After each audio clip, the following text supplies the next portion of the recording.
Hello dear, कैसे हो आप सब। आई होप आप सभी ठीक होंगे। तो आज हम करने वाले हैं जो हमारी एक्सरसाइज 5.2 है, उसके जो रिमेनिंग क्वेश्चन है, क्वेश्चन नंबर 4 को हम करने वाले हैं। पिछली क्लास में हमने क्वेश्चन नंबर 1, 2 और 3 को हमने कर लिया था।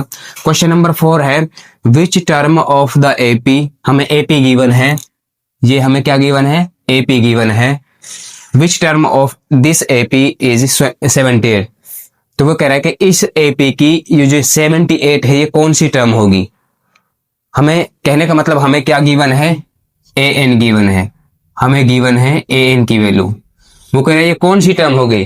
अब देखो, यदि हमसे क्या पूछा जाए, कौन सी टर्म, कौन सी टर्म या कितनी टर्म या कैसी टर्म, ठीक है। यदि हमसे ये चीजें पूछी जाए तो हमें क्या लेना है, लेट, हमें लेना है लेट एन टर्म। तो हमें किसकी वैल्यू फाइंड करनी है, एन की वैल्यू फाइंड करनी है। यदि हमसे कौन सा, कितना या कैसी, इस तरीके से हमसे कोई क्वेश्चन में पूछा जा रहा है, इसका मतलब हमें क्या वैल्यू फाइंड करनी है, एन की वैल्यू फाइंड करनी है। ध्यान रखना है, ठीक है।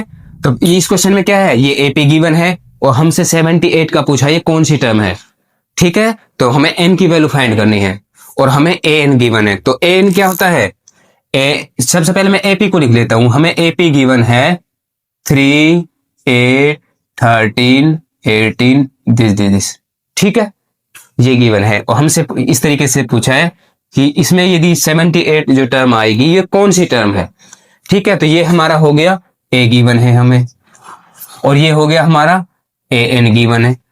तो डी तो मैं निकाल सकता हूं। तो देखो डी हमारा, डी हो जाएगा, अगली वाली टर्म में से पिछली वाली टर्म माइनस कर दो। कहने का मतलब 8 - 3 करेंगे तो डी आ गया हमारा 5। अब देखो मेरे पास डी भी है, मेरे पास ए भी है, मेरे पास ए एन भी है। तो मैं क्या फाइंड कर सकता हूं, एन फाइंड कर सकता हूं। तो एन टर्म का फॉर्मूला, nth टर्म का फॉर्मूला होता है A plus N minus 1 into D. तो जो जो वैल्यू है मैं वो पुट कर दूंगा। देखो ए एन की वैल्यू कितनी है मेरे पास, 78 इक्वल टू ए की फर्स्ट टर्म क्या है हमारा 3 प्लस एन की वैल्यू मेरे को फाइंड करनी है, और डी की वैल्यू मैंने निकाल ली 5। कॉमन डिफरेंस कितना है हमारा 5। तो अब तो आसान हो गया एन की वैल्यू निकालना। देखो मैं क्या करूंगा, पहले मैं इसको हटाता हूं, ऐसे इसको इधर ले आता हूं। तो ये हो जाएगा 78 - 3, ये प्लस का है तो इधर आएगा तो माइनस का हो गया, इक्वल टू ये क्या है यहाँ पर n-1 और यहाँ पर मल्टीप्लाई में 5। मैंने इस वाले टर्म को इधर ले आया तो ये बच गया 78 - 3, ये हो गया 75, यानी n-1 इंटू 5 की वैल्यू आ गई 75। अब मेरे को तो n की वैल्यू चाहिए, अब इसको हटाता हूँ, 5 को ये मल्टीप्लाई में तो डिवाइड में आ जाएगा 75 अपॉन में 5। कहने का मतलब n-1 की वैल्यू आ गई हमारे पास 75 अपॉन में 5, ये कट जाएगा तो कितना 15 5 जा 75। तो n-1 इसकी वैल्यू कितनी आ गई 15, इसकी वैल्यू कितनी आ गई 15। तो n की वैल्यू क्या आ जाएगी, ये माइनस का 1 है, इधर आएगा तो प्लस का हो जाएगा, तो ये हो जाएगा प्लस का 1 इसमें ऐड हो जाएगा। तो n की वैल्यू कितनी आ गई, n की वैल्यू आ गई 16। तो नंबर ऑफ टर्म्स कितनी है 16। तो ये कौन सी टर्म है, ये 78 है, ये 78 है, ये है 16वीं टर्म, ये 16वीं टर्म है, ठीक है।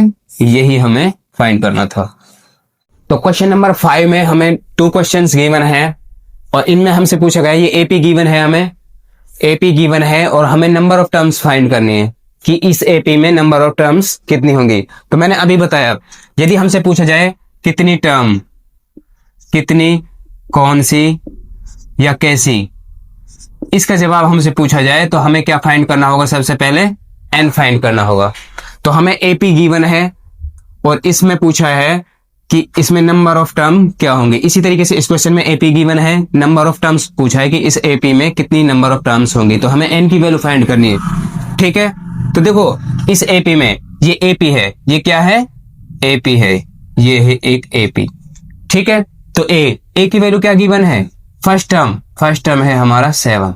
इसी तरीके से ए एन, भाई हमारा एपी कहां तक जा रहा है 205 तक, यानी ए एन की वैल्यू गिवन है हमें 205, ठीक है। अब हमें डी और चाहिए, हमें क्या चाहिए डी कैसे निकालेंगे, अगला माइनस पिछला, यानी ये A1 है, ये A2 है, ये A3 है, ये AN है, ठीक है। A2 माइनस A1 यानी 13 माइनस 7, तो ये कितना आएगा, D की वैल्यू आ जाएगा हमारा 6। D की वैल्यू कितना आ जाएगा हमारा 6, ठीक है। तो यहां लिख दूंगा मैं D की वैल्यू आ गई हमारे 6।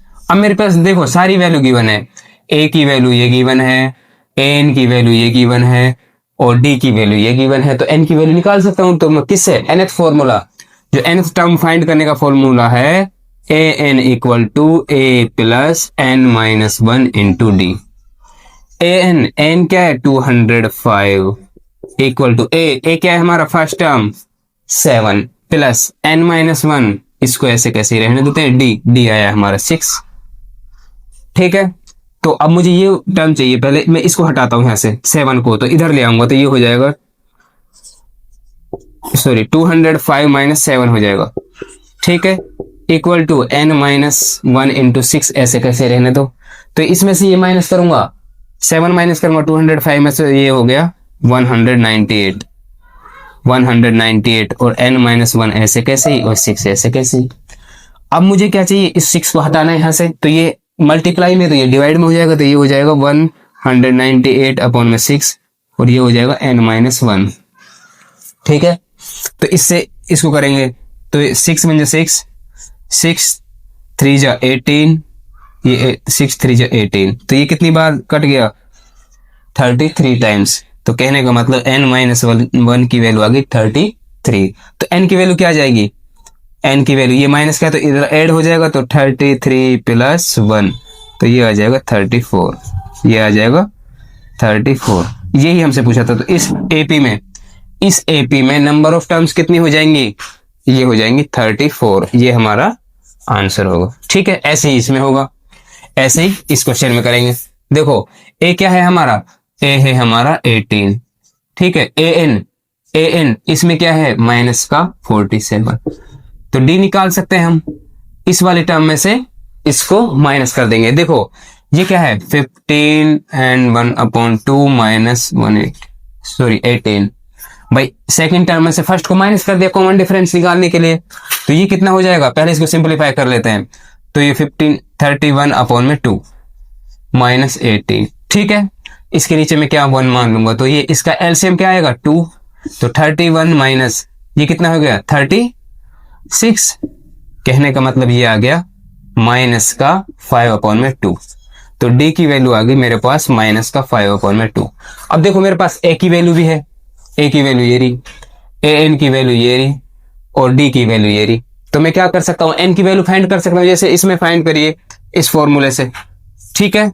तो क्या हो जाएगा nth टर्म का फॉर्मूला होता है A plus N minus 1 into में D।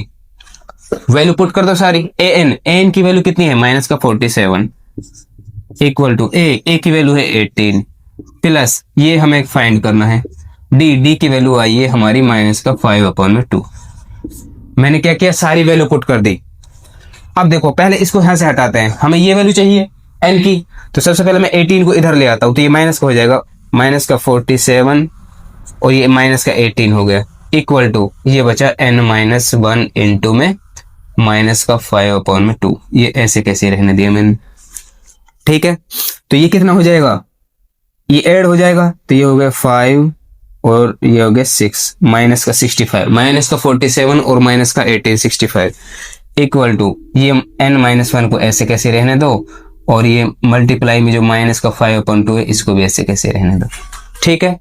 अब देखो मुझे तो ये वैल्यू चाहिए N की, तो मैं इसको अभी यहीं रखता हूं, इसको हटाता हूं, ऐसे मल्टीप्लाई में है माइनस का 5 अपॉन 2, तो ये कहां जाएगा डिवाइड में, तो ये यहां मल्टीप्लाई से हटेगा तो ये डिवाइड में आ जाएगा, तो माइनस का 65 अपॉन ये क्या आ जाएगा माइनस का 5 अपॉन में 2।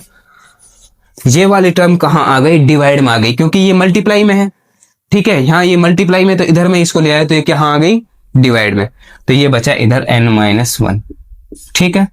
ध्यान से देखना, देखो इस वाले टर्म को मैं आगे यहां नोट कर लेता हूं दोबारा, तो ये माइनस का 65 अपॉन ये कितना है माइनस का 5 अपॉन में 2 और ये है हमारा N माइनस 1, ये है हमारा N माइनस 1। इस वाली टर्म को मैंने ऊपर नोट कर लिया क्योंकि यहाँ दिखने में दिखेगा नहीं, इसलिए मैंने यहाँ पर देखो, तो ये क्या होगा माइनस का 65, ये 2 ऊपर चला जाएगा और नीचे बच गया माइनस का 5 इक्वल टू n माइनस 1। ऐसे कैसे लिख लिया, तो देखो ये माइनस से माइनस माइनस कैंसिल आउट, तो ये 5 से 5 13 जा 65, तो ये कितना हो गया 13 इंटू में 2 और ये हो गया इधर n माइनस 1। ठीक है, तो 13 2 जा 26, कहने का मतलब n माइनस 1 की वैल्यू कितनी आ गई 26। मुझे तो n की वैल्यू चाहिए, तो ये माइनस 1 को हटाऊंगा तो इसमें ऐड हो जाएगा, इधर से हटाऊंगा ये माइनस 1 का, इधर आएगा तो प्लस का, तो 26 प्लस 1 हो जाएगा। कहने का मतलब n की वैल्यू कितनी आ गई 27, n की वैल्यू कितनी आ गई 27। तो इस एपी में नंबर ऑफ टर्म्स कितनी हो जाएंगी 27, यही हमें क्या करना था फाइंड कर। क्वेश्चन नंबर 6 गिवन है, check whether minus 150 is a term of AP this AP. तो हमें एपी गिवन है, ये हमें एपी गिवन है, ये हमें चेक करना है ये माइनस 150 है, इस एपी का कोई टर्म है या नहीं। ठीक है, तो सबसे पहले हमने चेक करना है कि ये माइनस 150 किसका टर्म है या नहीं, तो हमें n की वैल्यू फाइंड करनी है। यदि n की वैल्यू फाइंड हो जाती है तो ये हमें पता चल जाएगा कि कौन सी टर्म है ये। ठीक है, तो सबसे पहले हम एपी लिखते हैं, एपी एपी गिवन है हमारा 11 8 5 2 और दिस। अब ये माइनस 150 कहीं इसमें टर्म है, वो चेक करना ये है या नहीं, ये माइनस 150 जो ये है ये इस एपी की टर्म है या नहीं। तो हमें सबसे पहले क्या करना पड़ेगा कि हम अज्यूम कर लेंगे कि इस एपी में कितने नंबर ऑफ टर्म्स हैं n। ठीक है, तो ये इस एपी में a क्या हो जाएगा, इस एपी के लिए a 11 कितना हो जाएगा 11। ठीक है, अब इसको हम नंबर ऑफ टर्म्स n माने तो ये क्या हो जाएगा हमारा an हो जाएगा हमारा 150। ठीक है, d आ जाएगा हमारा अगले में से पिछला, यानी a2 माइनस a1 8 माइनस 11 यानी माइनस का 3, d आ गया हमारा माइनस का 3। अब देखो मेरे पास d भी आ गया, a भी मुझको पता है गिवन है, और an ये माइनस का 150 है, तो n की वैल्यू फाइंड कर सकता हूं। तो n की वैल्यू किस में फाइंड करूंगा, nth फॉर्मूले से। तो ये है हमारा a plus n minus 1 into D. ठीक है, तो रखेंगे an ये है हमारा 150 माइनस का 150, a है हमारा 11 प्लस n माइनस 1 को ऐसे कैसे, d है हमारा माइनस का 3। ठीक है, तो अब मुझे इसको सोल्व करता हूं, तो इसको पहले मैं 11 को हटाता हूं, तो ये प्लस का है तो इधर माइनस का हो जाएगा, तो ये हो जाएगा 150 माइनस 11 इक्वल टू यहाँ क्या बचा n माइनस 1 इंटू में 3 माइनस का 3। तो ये कितना हो गया माइनस का 161, माइनस का 161, कहने का मतलब n माइनस 1 ये हो गया माइनस का 61। ठीक है, अब देखो हमें किसकी वैल्यू चाहिए n की, तो अब माइनस 3 को हटाते हैं यहाँ से, तो माइनस 3 किस में मल्टीप्लाई में, तो ये कहाँ जाएगा डिवाइड में, तो माइनस 161 अपॉन में हो जाएगा ये कितना माइनस का 3 और ये हो जाएगा n माइनस 1। ठीक है, तो ये माइनस से माइनस कैंसिल आउट हो जाएगा। ठीक है, कहने का मतलब क्या बचा 161 अपॉन में 3 equal to n minus 1। n minus 1 की वैल्यू ये आ गई, इसको आगे नोट करते हैं 161 अपॉन में 3 इक्वल टू n माइनस 1। ये n माइनस 1 की क्या आ गई वैल्यू आ गई। तो देखो इसको सोल्व करते हैं पहले हम, तो ये कितना हो जाएगा, इस 3 1 जा 3 3 5 जा 15, फिर 11 बन गया 3 3 जा 9, फिर ये कितना बचा 3 9 हो गया, फिर 2 3 6 जा लगभग 13.6 आ रहा है 13.6। ठीक है, तो ये आ रहा है 13.6 इक्वल टू n माइनस 1। तो n माइनस 1 की वैल्यू क्या आ रही है हमारी, ये इसको इधर ले आएंगे, इसको क्या करेंगे माइनस 1 को, तो ये हो जाएगा 53.6, ये प्लस में 1 हो जाएगा और ये हो जाएगा n की वैल्यू ये आ गई। देखो 161 को 3 से डिवाइड किया तो लगभग पॉइंट डेसिमल में आ रहा है हमारा ये। ठीक है, इस तरीके से आ रहा है, ये आएगा 53.66, ये इस तरीके से। ठीक है, तो n की वैल्यू मुझे ये माइनस का मान इधर आके ऐड हो जाएगा, तो ये हो जाएगा 54.66, n की वैल्यू क्या आ गई 6। तो हमें तो पता है n की वैल्यू क्या होनी चाहिए, n की वैल्यू होनी चाहिए हमारी नेचुरल नंबर, ठीक है। तो ये डेसिमल में आ रहा है, इसका मतलब ये जो -150 है इस AP का कोई टर्म नहीं है। तो लिखेंगे since n is coming in decimal, since n is coming in decimal, hence 150 minus का 150 is not a term of AP। ठीक है, ये हमने लिख दिया। भाई हमारा n की वैल्यू किस में आ रहा है, डेसिमल में आ रहा है, ये तो होना ही नहीं चाहिए। इसका मतलब ये माइनस का 150 है, ये हमारा AP का कोई टर्म नहीं है। इस तरीके से करेंगे, ठीक है।